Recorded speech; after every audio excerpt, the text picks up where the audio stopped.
Good morning students. SIC के online class में आपका स्वागत है। आज हम क्लास 10th हिंदी व्याकरण के अंतर्गत रस शीर्षक को पढ़ाएंगे। तो सबसे पहले हम समझते हैं रस किसे कहते हैं। रस का मूल अर्थ आनंद होता है। जिस चीज़ से हमें आनंद की अनुभूति होती है या जो अच्छा लगता है, हृदय को संतुष्टि मिलती है, उसे रस कहते हैं। तो आइए कुछ पारिभाषिक शब्दों में हम रस की परिभाषा देखते हैं या रस क्या है देखते हैं। रस, आचार्यों ने रस को काव्य की आत्मा कहा है। कविता को पढ़ने अथवा नाटक देखने से पाठक अथवा दर्शक को जो आनंद प्राप्त होता है वह रस कहलाता है। आचार्य विश्वनाथ ने भी कहा है कि जो वाक्य रसात्मक होता है वही काव्य होता है। इसलिए काव्य हो, नाटक हो, कोई भी चीज़ जब हम पढ़ते हैं, नाटक देखते हैं, तो जो हमें आनंद की अनुभूति होती है उसे रस कहते हैं। अब आइए देखते हैं रस के अंग क्या है। रस के अंग स्थायी भाव, विभाव, अनुभाव और संचारी भाव। तो जब ये चारों अंग हमें याद रहेंगे तो इस अंगों से हम रस की परिभाषा बना सकते हैं। अर्थात ये कह सकते हैं जब स्थायी भाव से विभाव, अनुभाव और संचारी भाव का योग होता है तो रस की निष्पत्ति होती है। तो आइए इस अंग को अलग अलग हम थोड़ा थोड़ा एक्सप्लेन देखते हैं। स्थायी भाव, सहृदय के हृदय में जो भाव अस्थायी रूप से विद्यमान रहते हैं उन्हें अस्थायी भाव कहते हैं। प्राचीन आचार्यों ने अस्थायी भाव की संख्या 9 माने हैं। इन्हीं के आधार पर 9 रस माने जाते हैं जो इस प्रकार हैं।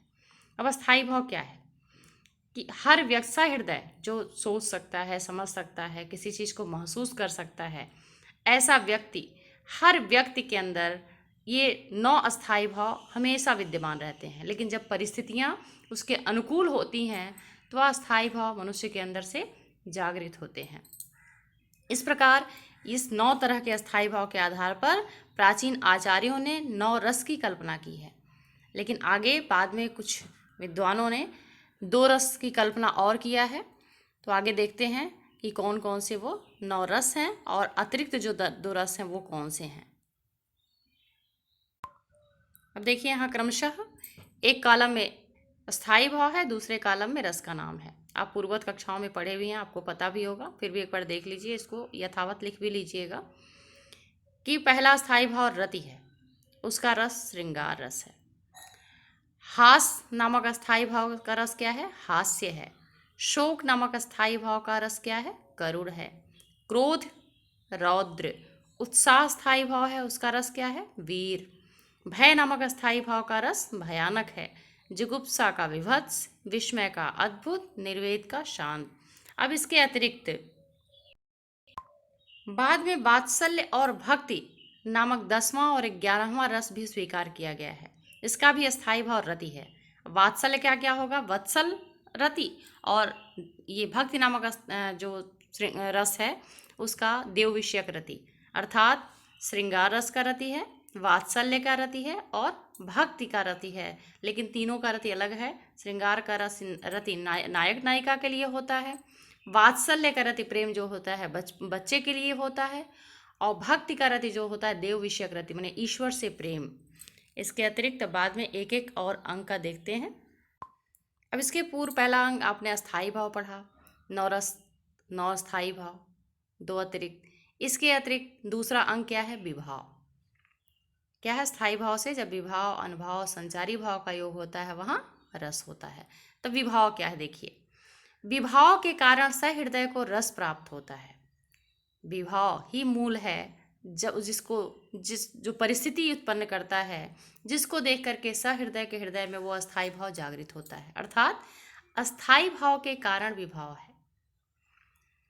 अब विभाव में भी प्रकार हैं। पहला आलंबन, दूसरा उद्दीपन। आलंबन शुद्ध रूप से समझ लीजिए सहारा, अर्थात जिसके आधार पर हमारे हृदय में रस, हमारा हृदय उस रस दशा को प्राप्त हो रहा है।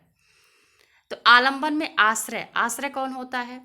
जो रस की अनुभूति करता है, जिसके हृदय में वो रस उत्पन्न हो रहा है। जैसे आप अगर कोई नाटक देख रहे हैं, कोई कविता पढ़ रहे हैं, तो आप आनंदित हो रहे हैं तो आप आश्रय हो गए। विषय क्या है? जो उसमें विषय है। जैसे अगर कहीं युद्ध का वर्णन है तो आपके अंदर उत्साह है, किसी भय का वर्णन है तो आपके अंदर भय उत्पन्न हो रहा है। तो इस प्रकार विषय वह प्रसंग है जिसको देख करके हम आश्रय के हृदय में वह उत्पन्न हो रहा है, स्थायी भाव उत्पन्न हो रहा है और रस की दशा को हम प्राप्त हो रहे हैं। दूसरा है उद्दीपन। उद्दीपन होता है अपने बाहरी रूपरेखा, वैसी परिस्थितियां हो जाती हैं। उदाहरण में अगर मान लीजिए करुण रस को देखा जाए तो करुण रस कहाँ माना जाता है? बंधु वियोग, धन हानि, माने ऐसा चीज जो वापस जाने के बाद वापस ना मिले, किसी की मृत्यु हो जाना। तो वहाँ का वातावरण क्या होता है कि बहुत कारुणिक वातावरण होता है। वहाँ सभी लोग दुखी मन से खड़े रहते हैं, बैठे रहते हैं, सब एक दूसरे को सांत्वना देते हैं। तो वहाँ का वातावरण ऐसा है, उसे उद्दीपन कहते हैं। तो विवाह के दो प्रकार है, आलंबन और उद्दीपन। आलंबन माने सहारा, आश्रय वह स्वयं जिसके हृदय में स्थायी भाव जागृत हो रहा है, विषय जिस विषय को देख करके स्थायी भाव है, और उद्दीपन माने वहाँ का बाहरी वातावरण। अब आगे देखते हैं अगला अंग। अगला अंग है अनुभव। अनुभव सीधे सीधे अर्थ में अनुभव, अनुभव माने जो हम महसूस करते हैं। तो स्थायी भाव उत्पन्न होने पर आश्रय की बाह्य चेष्टाओं को अनुभव कहते हैं। जैसे आप कोई डरावना फिल्म देख रहे हैं, अचानक कुछ ऐसा सीन आया जिसे आप देख करके डर गए, आपके रोंगटे खड़े हो गए। कोई ऐसा दयनीय सीन आया जिसको देख करके आपके आंखों से आंसू निकल गए। तो जो आश्रय है, आश्रय की बाह्य चेष्टाएं जो हैं, आप अंदर जो महसूस करते हैं और उस महसूस से आपके हृदय में या आपके बाहरी आवरण में जो दिखाई देता है वो क्या है? वो अनुभव है। जैसे रोना, पसीना आना, रोंगटे खड़े हो जाना, ये सब क्या है? ये अनुभव है। तो महसूस करके जब आश्रय, आश्रय माने जिसके अंदर वो रस उत्पन्न हो रहा है, वह जो अनुभव करता है, अनुभव करके जो बाह्य चेष्टाएं उसकी जो होती हैं वो अनुभव कहलाता है। और जैसे उदाहरण देखिए नीचे दिखा है, भय की दशा में रोंगटे खड़े हो जाना, पसीना छूटना आदि। अब अनुभव के भी कई अंग हैं, इसमें ज़्यादा डिटेल्स हम लिखे नहीं हैं कि अनुभव के मूल रूप से कायिक, वाचिक और मानसिक। कायिक होता है शारीरिक, जो आप देखते हैं जैसे पसीना निकलना, रोंगटे खड़े हो जाना। मानसिक होता है आप बहुत चिंता मग्न हो जाना, और वाचिक होता है हड़बड़ा के कुछ मुंह से निकल जाना। तो ये अनुभव है। अब आगे देखते हैं। अगला है संचारी भाव। आश्रय के मन में उठने वाले अस्थिर मनोविकारों को संचारी भाव कहते हैं। ये विकार पानी के बुलबुले की भांति बनते या मिटते हैं। ये संख्या में 33 होते हैं।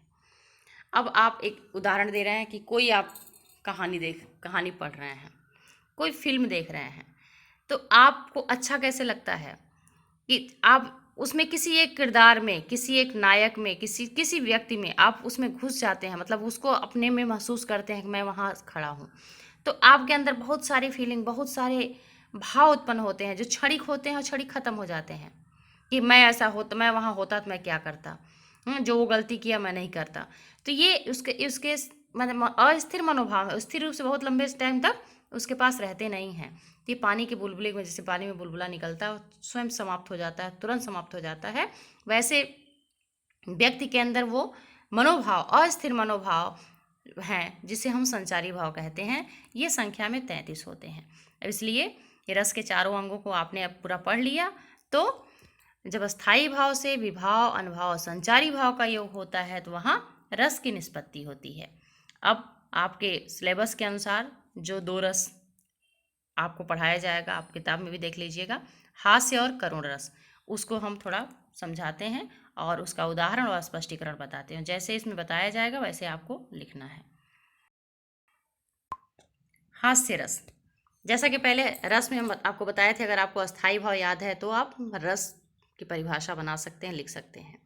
तो देखिए, जब हास नामक स्थायी भाव से विभाव, अनुभव एवं संचारी भाव का योग होता है वहाँ हास्य रस होता है। पहले बताए हैं रस किसे कहते हैं? जब स्थायी भाव से विभाव, अनुभव, संचारी भाव का योग होता है तो उसे रस कहते हैं, रस की निष्पत्ति होती है। तो यहाँ हास्य रस को जब एक्सप्लेन करना है तो क्या करेंगे? जब हास नामक स्थायी भाव से विभाव, अनुभव एवं संचारी भाव का योग होता है वहाँ हास्य रस होता है। अब आगे इसका उदाहरण देखेंगे। उदाहरण देखिए, ये शंकर जी के विवाह का प्रसंग है कि ऐसे शंकर जी विवाह करने जाते हैं जिसके शीश पर गंगा है, जिसके भुजंगा से माने भुजाओं में बाजूबंद के जगह पे सर्प हैं, और ऐसी विचित्र रूप को देख करके वहाँ सभी डर भी जाते हैं और उनकी गतिविधियों को समझ करके सब हंसने लगते हैं।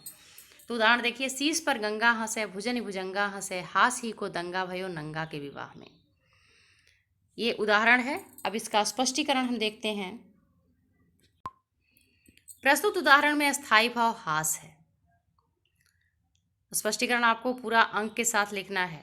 पहले स्थायी भाव, विभाव, अनुभाव, संचारी भाव क्या क्या है उसको लिखना है। तो प्रस्तुत उदाहरण में स्थायी भाव हास है। आलंबन विभाव महादेव जी का विचित्र रूप है। आश्रय अतिथि स्त्रियां, वहाँ पे उस विवाह समारोह में उपस्थित अतिथि स्त्रियां जो हैं वो सबसे पहले उन शंकर जी के इस विचित्र रूप को देख के हंसती हैं, तो इसलिए आश्रय कौन है? वो अतिथि स्त्रियां। विषय शिव जी का विवाह, प्रसंग क्या है? शिव जी का विवाह है। उद्दीपन शिव जी की का विचित्र रूप। उद्दीपन क्या है? उनका, उसी को देख के सब हंस रहे हैं ना, तो क्या है? शिव जी का विचित्र रूप। अनुभव अतिथि स्त्रियों का हंसना, भागना आदि। संचारी भाव भय, हर्ष, चपलता आदि है, अतः इसमें हास्य रस है। इसलिए अब हास्य रस की परिभाषा क्या है? जब हास नामक अस्थायी भाव से विभाव, अनुभाव, संचारी भाव का योग होता है वहाँ हास्य रस होता है। उदाहरण आपने पहले देख लिया, शीश पर गंगा हंसे, भुजन भुजंगा हंसे, हास ही को दंगा भयो नंगा के विवाह में। अब देखते हैं करुण रस। करुण रस देखते हैं। जब शोक नामक अस्थायी भाव से विभाव, अनुभाव, संचारी भाव का योग होता है वहाँ करुण रस होता है। जैसा कि हास में आपने पढ़ा, यहाँ शोक नामक अस्थायी भाव से क्या क्या मिला? विभाव, अनुभाव और संचारी भाव। तो जहाँ जब शोक नामक अस्थायी भाव से विभाव, अनुभाव और संचारी भाव का योग होता है वहाँ करुण रस होता है। अब इसका उदाहरण देखते हैं। उदाहरण देखिए, मणि खोए भुजंग सी जननी, फंसा पटक रही थी शीस, अंधी आज बनाकर मुझको किया न्याय तुमने जगदीश। ये प्रसंग है, आपने श्रवण कुमार की कहानी सुना होगा। श्रवण कुमार की मृत्यु जब हो जाती है दशरथ के बाणों से, तो उस समय वो अपने माता पिता के लिए जल लेने गए रहते हैं। तो उनके माँ के विलाप का जब वो पुष्टि हो जाती है, वो समझ लेती हैं कि ये श्रवण कुमार की मृत्यु हो गई है, तो उनकी स्थिति का वर्णन किया गया है कि वह जिस प्रकार भुजंग मने सांप का मणि निकल जाता है और तड़प तड़प के अपने फन को पटकते हुए अपने जीवन लीला समाप्त कर लेता है, उसी तरह श्रवण की माँ की स्थिति है। तो इसमें है, मणि खोए भुजंग सी जननी, फंसा पटक रही थी शीस, अंधी आज बनाकर मुझको किया न्याय तुमने जगदीश। अब आइए इसका स्पष्टीकरण देखते हैं। प्रस्तुत उदाहरण में स्थायी भाव शोक है। श्रवण कुमार का मृत शरीर आलंबन, श्रवण की माँ आश्रय है। श्रवण की मृत्यु विषय है। श्रवण की माँ का सिर पटकना, आंसू निकलना आदि अनुभाव है। स्मृति, चिंता, प्रलाप, विषाद आज संचारी भाव है, अतः इसमें करुण रस है। आपको जैसे समझाया गया है वैसे आप अपनी कॉपी में लिखिएगा। तो पहला रस क्या है? आप मूल सब्जेक्ट से क्या है, ये 4 नंबर का क्वेश्चन आता है, 2 नंबर का आता है, तो 2 रस में से कोई एक जरूर आएगा। एक का उदाहरण आता है और या एक की परिभाषा लिखने के लिए, तो 2 ही है, तो इसलिए आप इसको लिख करके याद भी कर लीजिएगा कि हास्य रस की परिभाषा, करुण रस की परिभाषा, उदाहरण और स्पष्टीकरण। और इसके आधार पर हम कुछ प्रश्न आपके क्लास के व्हाट्सएप पे भेजेंगे, उससे उसका आप होमवर्क का हल करेंगे। धन्यवाद।